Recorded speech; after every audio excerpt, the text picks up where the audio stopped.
Bun găsit tuturor, suntem la ora de mișcare, de sport, doar aici la Woman TV, iar eu sunt Flavia Apostol. Am venit astăzi aici, pe stadion, după cum bine se vede, ca să ne antrenăm, ca să facem mișcare, să ne pregătim pentru vara care, iată, este în toi și să arătăm ca acele modele de pe copertele de revistă.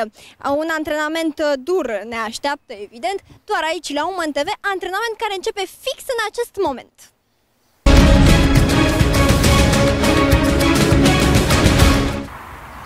Suntem plini de energie astăzi aici la Woman TV, la ediția noastră de sport, de mișcare. Ne place să facem mișcare, vrem să avem un mod de viață sănătos și să arătăm suple, filiforme, nu? Asta vrem. Și cum dieta nu este niciodată de ajuns, am venit astăzi aici pe stadion să facem mișcare. Și evident că nu mă descurc singură, eu vin pe stadion, dar în afară să alerg așa niște ture, nu mă descurc. Mi-am luat și un prieten avizat însă în domeniu, un antrenor de fitness cu experiență în domeniul ăsta. Dragoș Ivan, îți mulțumesc foarte mult că ești azi alături de noi aici. Uite, noi plecăm de la următoarea premisă. E cald afară, e soare, vezi și tu, nu mai putem de cald aici. Da. Și am stat eu așa și m-am gândit de ce să ne chinuim noi cu sălile de fitness, unde știi, e cald, nu e aer de multe ori, trebuie să așteptăm mult după bandă, când facem și noi acolo și suntem în toi, mai vine un antrenor de fitness și ne mai dă jos de pe bandă și ne zice că am epuizat timpul. Se întâmplă, sunt lucruri care se întâmplă în sălile de fitness. Și atunci, ca să evităm aceste situații neplăcute, am zis să venim aici pe stadion, da, e frumos afară, și să vedem ce putem să facem fără aparatura din sala de fitness. Putem încropi ceva? Bineînțeles. Da? Deci există soluții. În aer liber are cele mai multe beneficii pentru sănătate. Ia auzi. Foarte indicat, măcar o dată pe săptămână. Aha, deci chiar dacă, să zicem, noi mai mergem din când în când în sala de fitness și lucrăm acolo, tragem de fiare, totuși e bine să facem și ceva. E un antrenament care completează lucrul la sală. Am înțeles. Bun, uitați, informații utile. Și îmi spunea mie Dragoș înainte, așa, de a începe filmarea, că o să-mi propui astăzi un antrenament așa foarte la modă. Da, este vorba de un... nu chiar, dar este un antrenament care a revenit din nou la modă. Se cheamă functional training. Așa, hai că sună bine, bine. Mai băga puțin în ceață pentru că habar n-am ce înseamnă asta. Spune-mi întâi, e complicat? Nu este foarte complicat, dar pentru cei care nu au făcut niciodată o să le pună ceva probleme.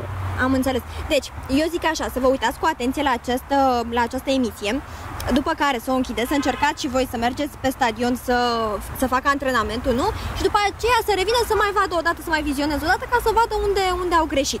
Bun, tu ce crezi? Sunt în stare așa? Țin piept? Clar. Ne descurcăm? Ne descurcăm, nu? Da. Bun. Hai, el e încrezător, eu nu știu ce să zic, dar să ne motivăm. Bun, zi-mi cu ce începem, ce facem, nu știu, păi am venit pe stadion, îmi place, e cald, dar... Bineînțeles, mai întâi de toate se începe cu o încălzire. Așa. De tip cardio, aș opta pentru o alergare. Adică ce facem în sală pe bandă. Exact, ce faci pe bandă, faci acum pe stadion. Ce durată? Ca durată minim 20 de minute, adică 8 ture. Și cum fac? În stil așa de viteză sau Nu, e un stil mediu, cam 2 pe 4. Aha, ce înseamnă asta? Stai că... un ritm mediu spre lent, adică să poți să faci 8 ture cu ușurință. 8 ture, da, deci o tură de stadion știu care cam 400 de metri, cam nu? Așa, corect? Da. Și atunci dau cât îmi reglez eu ritmul, cât să duc 8 ture, da? Da. Bun, deci ca indice 8 ture. Bun, am dat aceste ture și după ce am terminat cu ele, ce fac? Îmi dau duhul? Nu, nici o problemă. Acum intră partea intră partea de recuperare, cum ar veni, după efort. Exerciții ușoare de respirație, clasic, stretching. Cum stretching? Pur și simplu. Hai să și arătăm. Bun, deci ai alergat, ești foarte obosit. Am alergat, gata, am venit. Încep cu exercițiile ușoare de respirație. Așa. Acestea așa, da? Valetăm cu mâinile, da? Exact. În care corpul tinde să regleze respirația. Am înțeles. După care urmează mișcările ușoare de stretching. Ușoare fandări. De pe un picior pe altul, de pe un picior pe altul, față. Eu ce fac acum, e bine sau fac prost? E foarte bine. E foarte prost. Pe care trebuie să încălzim articulațiile, care să le lucrăm mai departe. Încălzim puțin genunchii, pentru că o să avem nevoie. mișcări laterale. Dar dacă eu sar peste etapa asta, ce se întâmplă? Dacă nu mai încălzesc nimic? Nu e bine să sărim niciodată peste etapa asta. E foarte important să încălzim articulații. Am înțeles. Mai ales când lucrăm cu greutatea propriului corp. Țin să precizez că Dragoș a terminat și facultatea de sport, deci știe ce ne zice, e o părere avizată. Așa, hai să continuăm. Deci, încălzim articulațiile, da? Da. Bun. După care, în momentul când pulsul și-a revenit cât de cât, da, intrăm în starea de antrenament. Starea de antrenament presupune să ai viteza sângelui puțin crescută, pulsul și de asemenea... Adică când ne revenim, că exact, nu să stăm acum să ne măsurăm pulsul pe stadion. Nu, clar, ne luăm tensiometru cu noi. Bun. Așa. Și începe antrenamentul propriu-zis. La început o să fie un exercițiu compus, da, adică o să folosim două mișcări.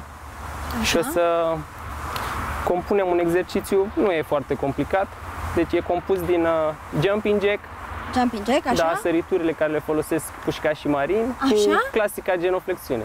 Numai că o să facem seriile puțin mai mari, adică crescător. O să facem un jumping jack, o genoflexiune, până ajungem la 5 cu 5. Păi o să-mi arăți tu că așa mai băgat încet, dar zi-mi, slăbim, consumăm calorii în urma exercițiului ăsta? Da. Bun. Deci exercițiile la care se folosesc mai multe grupe musculare sunt foarte bune. Bun, deci e chiar mai eficient, zic eu, decât un antrenament în sală. Bineînțeles. Păi haide, gata, abia aștept, că eu sunt pusă pe treabă. Jumping jack, o să începem 1 cu 1. Deci, un jumping jack, o genoflexiune simplă. 2 jumping jack, 2 genoflexiuni. Și în felul ăsta continuăm până ajungem la 5 cu 5. 5 cu 5. 5 cu 5. După care urmează pauza. Pauza trebuie să fie cam de 30 de secunde între serii. Da, de jumătate de minut. Se efectuează cam 4-5 serii în funcție de nivelul de pregătire. Am înțeles. În funcție, dacă ai mult de dat jos, trebuie să faci cât mai multe. Aha, deci în funcție de cât avem de slăbit, să înțeleg.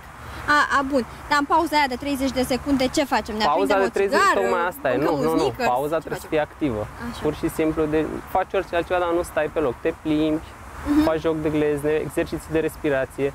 Ne hidratăm, bem puțină apă, nu? Foarte puțină, nu trebuie să bem foarte mult. Deci după... Nu, clar. Ok. După asta am făcut 4-5 seriuri, practic am terminat exercițiul. Pauza crește, 60 de secunde. Avem nevoie și de puțină refacere. Am obosit în care deja. facem exact așa lucru. Exerciții de respirație, ne plimbăm, facem puțin stretching. Stretching-ul ce înseamnă? Adică asta, așa, da? Da, are un rol foarte bun pentru ligamente, articulații. Deci ce fac și eu acum, nu? Exact, nu. Și mă mai las de pe un picior pe altul, așa? Trebuie menținută poziția de stretching. Așa? Lucrezi un mușchi cam 10-15 secunde. Deci imediat când ești în pauză, poți să schimbi. Și la ce folosești asta? Am spus pentru... Tot să mă încălzesc? Păi am trecut de încălzire. Nu, asta nu, n-are treabă cu... Pur și simplu e pentru ligamente, pentru articulații. Am înțeles. Bun, de ce? Pentru sănătatea noastră. Exact. Și pentru integritatea noastră corporală. Am înțeles. Bun. Următorul exercițiu. Am făcut jumping jack și genoflexiune. Da, le-am combinat. Am făcut după posibilități, după cât avem de dat jos atâtea repetări, da? Exact. Așa, dacă suntem așa mai obsedate să dăm jos, facem cu cât mai mult. Și ce facem acum? Bun, acum o să folosim mersul fandat. Ăla e așa, merg înainte. Este compus din fandare, da. Adică mergem spre cap. Da. Uite. Ia arată-ne tu. Am o fandare în față, încă una, după care mă întorc. Că dacă nu, intri în operatorul nostru și îl îmbrățișezi. Exact, foarte bine. Așa, deci facem fandări de-astea, dar noi eventual dacă avem unde să ne ducem, facem înainte sau ne și întoarcem, cum e ok să faci 2 pași în față, 2 pași înapoi. Poți să repezi chestia asta cam de 4 ori. Deci cum le fac pe astea, așa? Serii. Da. Un de 90 în față, un de 90 în spate. Așa exact. Fac bine ce fac? E bine. Așa, de încurajare. E un început bun. E un început bun, am înțeles. Deci poziția exactă este să construim unghiul de 90 de grade, exact. Da? Am înțeles. Bun. Din asta se vor efectua, să zic, 16 repetări pe serie. Da. Cu, la fel, pauză de 30, 4-5 serii. După caz. Ne oprim, facem. Da. Bun, după caz. Deci, să înțeleg că nu avem aici niște cifre fixe, adică 4 serii, 5 serii. Nu. Chiar și numărul de repetări și numărul de serii poate să varieze. Am înțeles. Advance e în funcție de... Antrenamentul pe care noi îl facem astăzi aici este un antrenament care poate fi, putem merge cu el așa mult timp sau trebuie să-l schimbăm, să-l upgradăm? Bineînțeles, se pot interveni multe modificări. În primul rând pot interveni modificări de exerciții, de intensitate, de exemplu, poți să scazi mai mult pauza sau poți să o mărești dacă... Dar un profan în ale sportului poate să înceapă cu ce facem noi aici, ce zicem, nu? Nu știu. Genoflexiuni normale, chestii ușoare ar putea să facă. Am înțeles. Puțin mai... Să încerci. Nu, n-am spus că e foarte greu, dar bine să înceapă cu de-aia îmi place mie foarte tare de Dragoș, că el zice adevărul. De obicei, antrenorii de fitness ne cam și ne zic: cât de ușor este, faceți că este simplu. Nu-i, Dragoș e sincer și ne zice, e mai complicat la început, dar după aceea ne obișnuim. Exact. Așa. Am făcut și aceste fandări Următorul în față. exercițiu se bazează tot pe genoflexiuni, dar sunt genoflexiuni cu deplasare, stânga-dreapta. Cum sunt astea? Deci nu vom mai pleca cu picioarele la nivelul umerilor, vom pleca cu picioarele apropiate. Așa. Vom face deplasare laterală stânga-dreapta. Trebuie să mă dau, te încurc cumva? Nu. Așa. Și vom face și flexia antebrațului pe braț în același timp. Bun. Deci vom începe lateral. 1, cu expirație sus, pe revenire. 2, aici. Lateral. Și în același timp lucrez puțin și bicepsul. Pot să cresc în intensitate, pot să iau... Niște gantere, zic eu, nu? Un disc.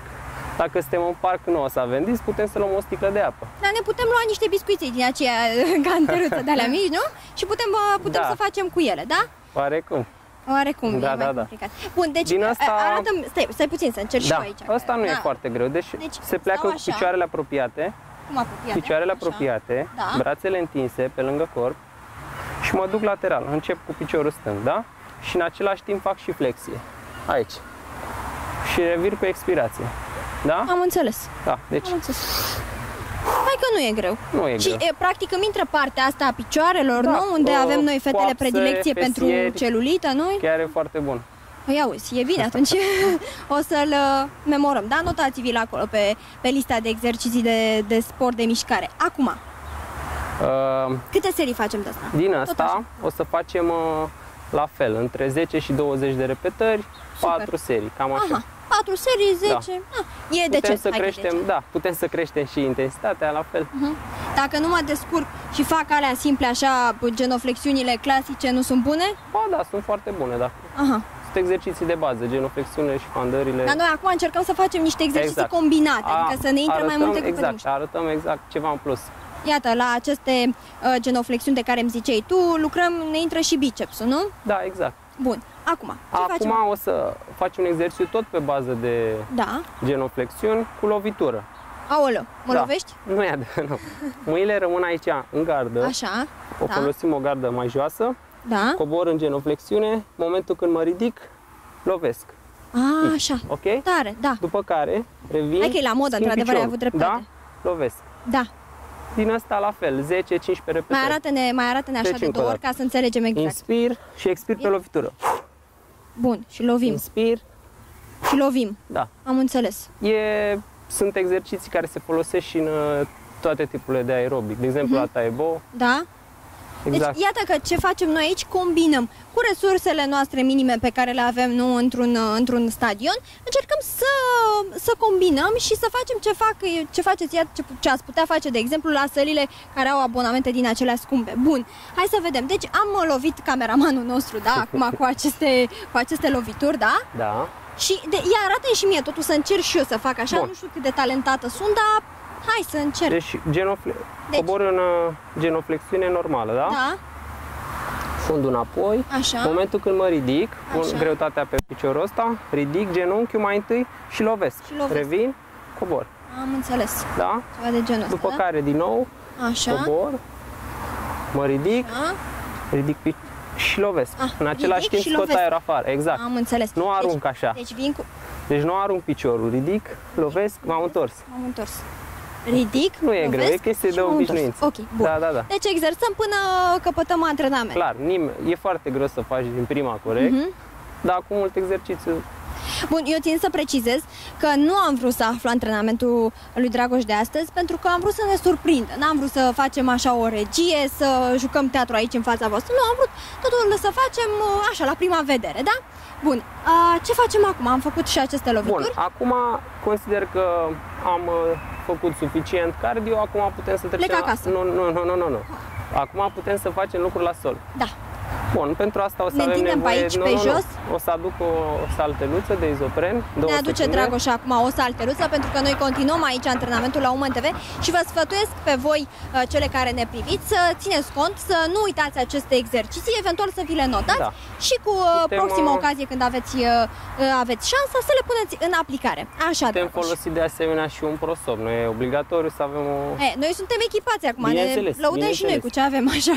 Așa, în lucrul la sol, acum o să lucrăm coapsele, fesierii, ok?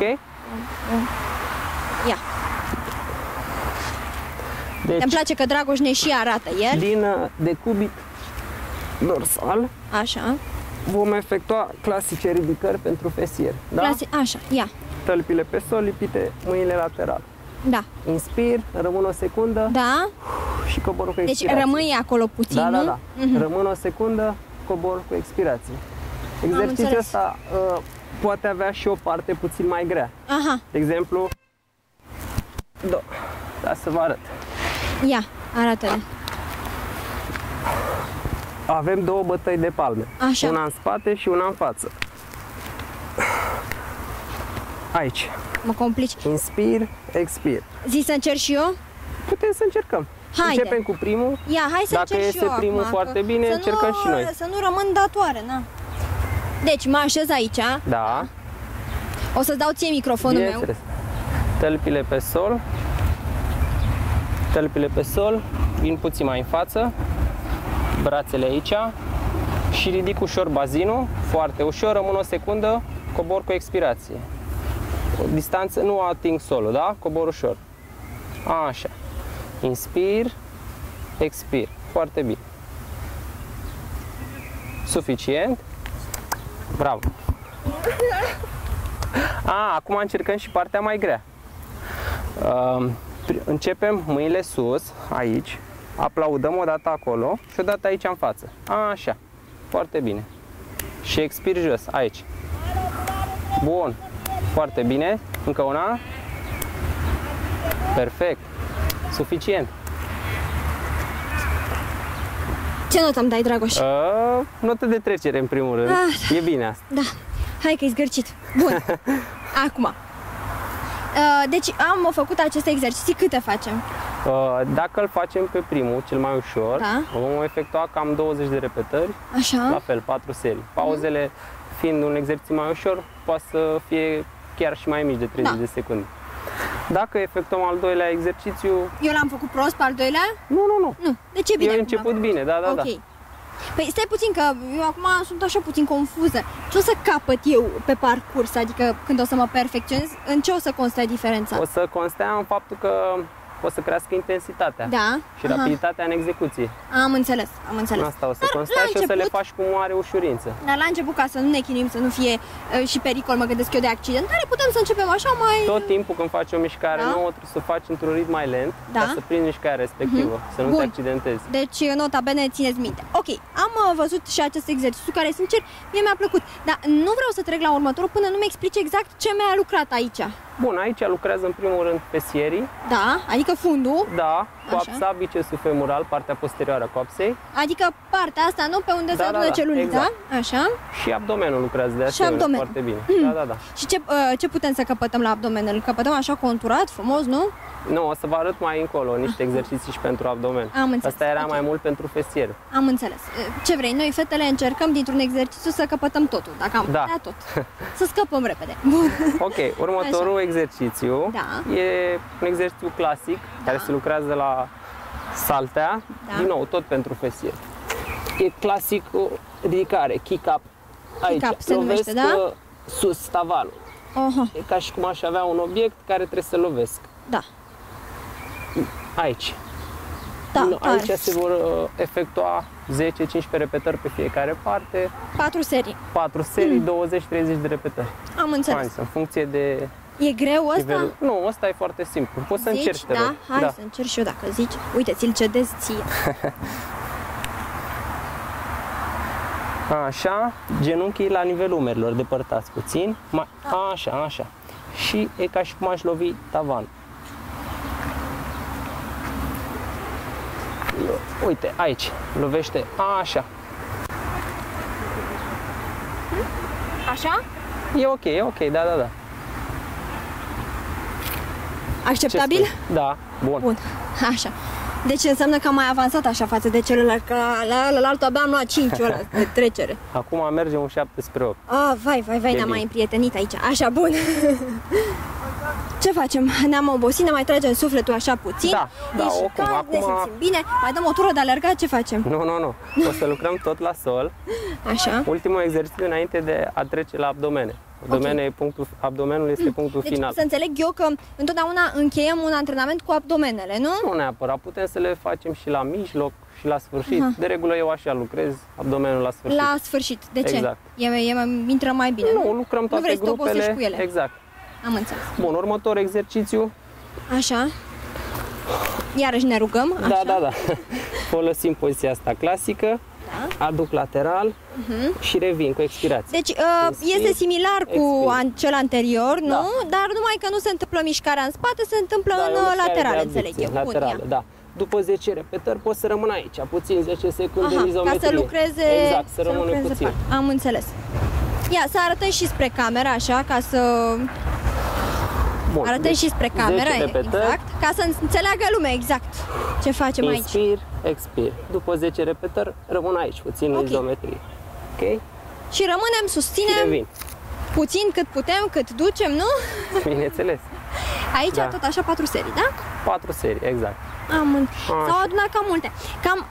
Nu e obligatoriu să le faceți pe toate. Puteți să vă alegeți care, de exemplu, în funcție de nivelul de pregătire. Optați pentru cele mai ușoare sau pentru cele mai grele. Automat cele mai grele o să aibă un consum caloric mult mai mare și automat sunt mai eficiente.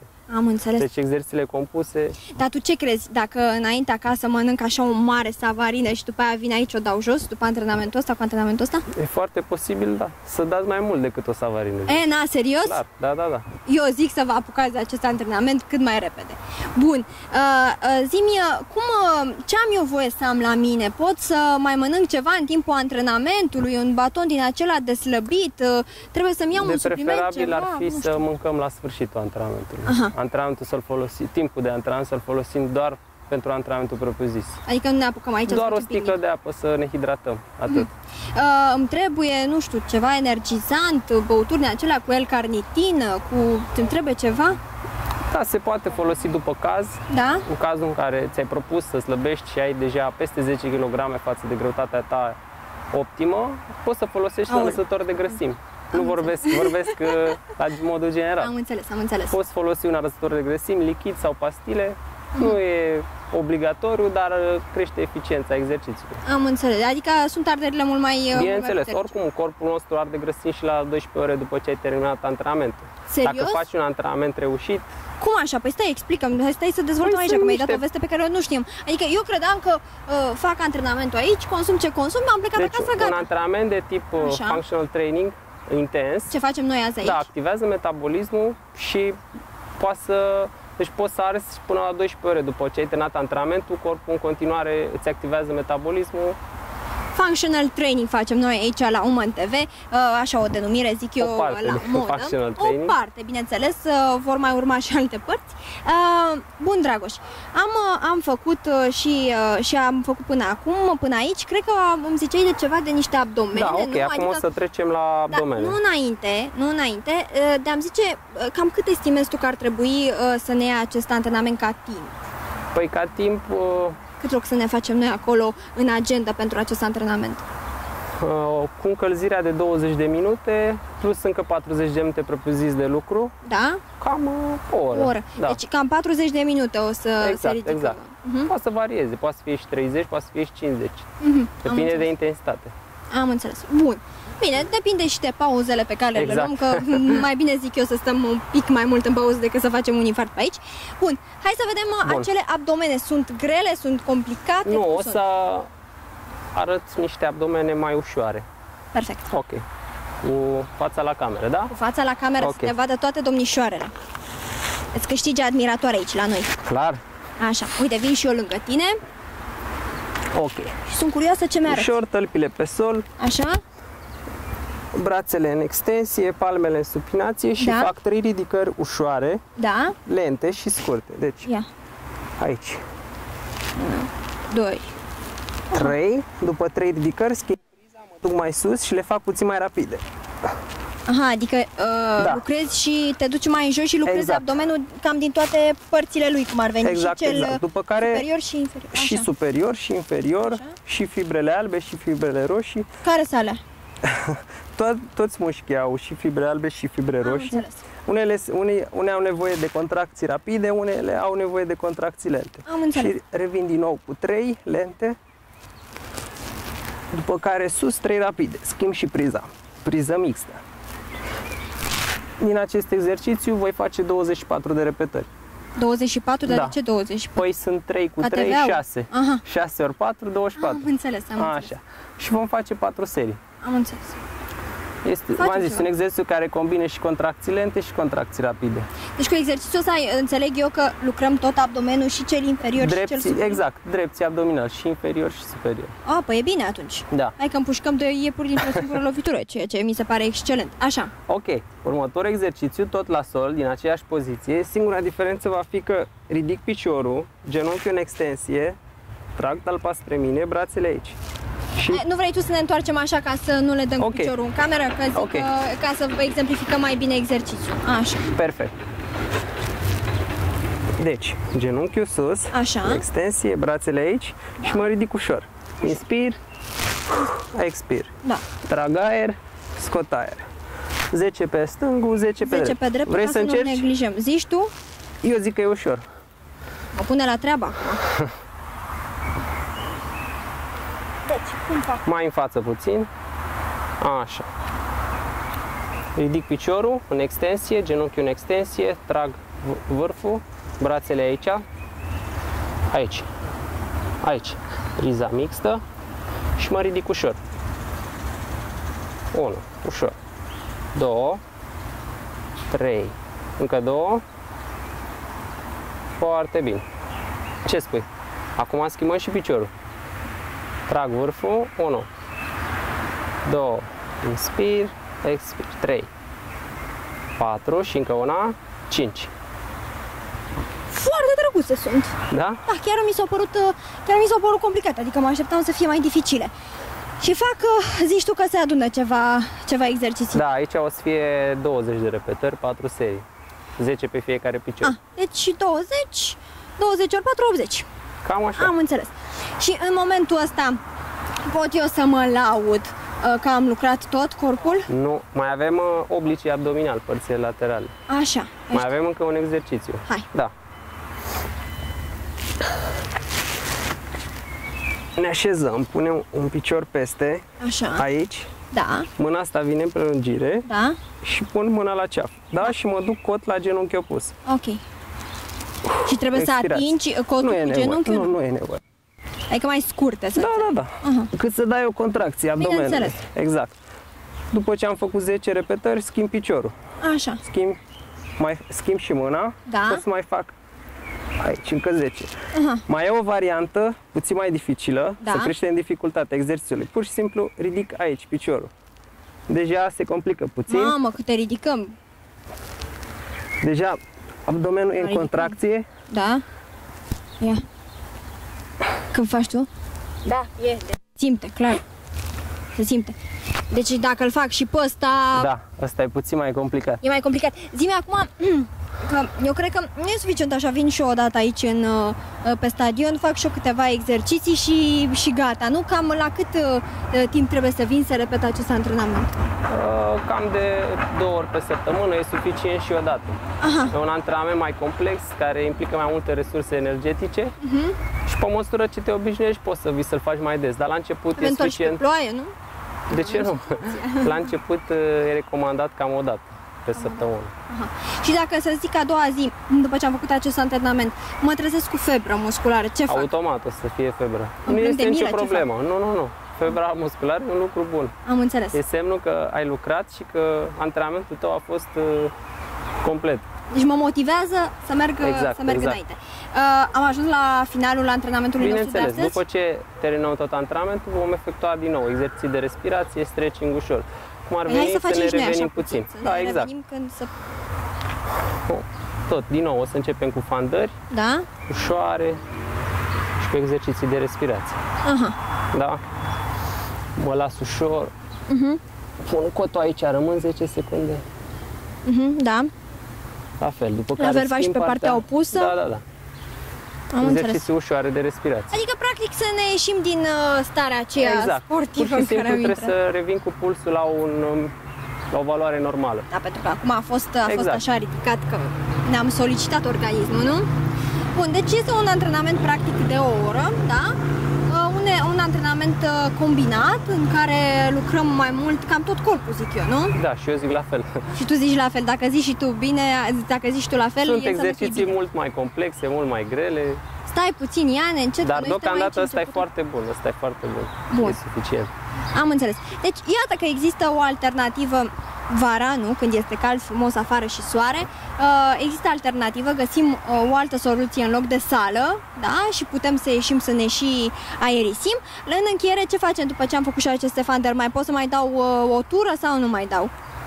Depinde, după caz. Se poate o tură de mers, da? Sau poți să începi, eu de regulă nu mai recomand, e suficient. Da? Poți să încerci în altă zi sau poți să-ți alegi o zi specială doar de cardio, doar de alergare. Doar de alergat. În care să alegi 40 de minute cel puțin. Și mă gândesc că dacă mâine mă trezesc cu febră, ar fi bine să combat acel disconfort cu o alergare ușoară, un mers așa mai alert, mă gândesc. Da. Bun, zi-mi acum, după antrenament, ce fac în afară de dușul pe care abia îl aștept? Pot să mă apuc să mănânc? La cât timp îmi iau masa? Cel puțin o oră după antrenament. Deci aștept să treacă o oră? Da. Și abia după... Da, o masă de regulă, proporția de proteină cu carbo să fie egală. Adică, stai, fă-ne așa o porție de mâncare. De exemplu, o să mănânc un grătar de pui cu salată. De pui, da, cu salată. Da. Aha, dar fără garnitură. Putem să-i mâncăm separat carbo. Deci la distanță. Nu combinăm cartofii, orezul. Da, uite, asta ne zicea și noi aici avem o emisiune specială și de dietă, de nutriție și la fel, toată lumea cu care am vorbit ne-a zis că nu, să evităm întotdeauna combinația asta, că e nenorocire dacă combinăm. Poți să mănânci carbo înainte de antrenament ca să ai puțin energie. Carbo însemnând? Orez, cartofi. Dar nu prăjiți? Nu, fierți. Așa, fierți, da? Putem ca să... Ce fac ei? Ne dau energie? Exact. Au o valoare energetică mai mare. Poți să mănânci chiar și dulciuri, dar în limite rezonabile. Am înțeles. Zi-mi și mie acum, te întreb că, cred că e o întrebare pe care o pun tuturor celor care ne trec nouă aici pragul la Woman TV. În loc de apă, dacă mă plictisesc de apă, că e insipidă, incoloră și inodoră, aș putea opta pentru variantele de sucuri light în timpul antrenamentelor? Nu, cel mai bine este hidratezi cu apă sau cu o băutură pe bază de electroliți, sodiu, potasiu, magneziu, care să refacă sărurile. Deci tu prin transpirație, sunt ok. Dar după antrenament, energizante nu recomand. Am înțeles. Deci, Dragoș, nu ne recomandă... Apă simplă, e cea mai bună. Apa simplă. N-avem ce să facem, eventual nu mai aromatizăm noi așa puțin cu o felie de lămâie. Dragoș, îți mulțumesc din suflet și eu încerc să mai smulg o promisiune de la tine și să te mai așteptăm aici pentru un nou antrenament la un moment dat, pentru că, uite, atâtea fete și atâtea femei au nevoie de ajutorul tău. Nu ne poți lăsa așa la ananghe, nu? Vrem să arătăm frumos, este vară, mergem la mare, purtăm costume de baie și atunci trebuie să arătăm impecabil. Dragoș, Ivan, îți mulțumesc încă o dată. Vă mulțumesc și eu de invitație. Vă mulțumesc și vouă că ați stat alături de noi. Vă aștept părerile, impresiile, toate comentariile, tot ce simțiți voi să ne spuneți, atât în formularul de comentarii de sub emisiune, cât și pe pagina noastră de Facebook. Eu chiar îmi doresc să interacționăm și să aud dacă chiar ați pus în aplicare toate sfaturile pe care noi aici la Woman TV vi le dăm cu mare drag. Eu sunt Flavia Apostol și vă mulțumesc încă o dată pentru că ați stat alături de noi și vă pup cu drag.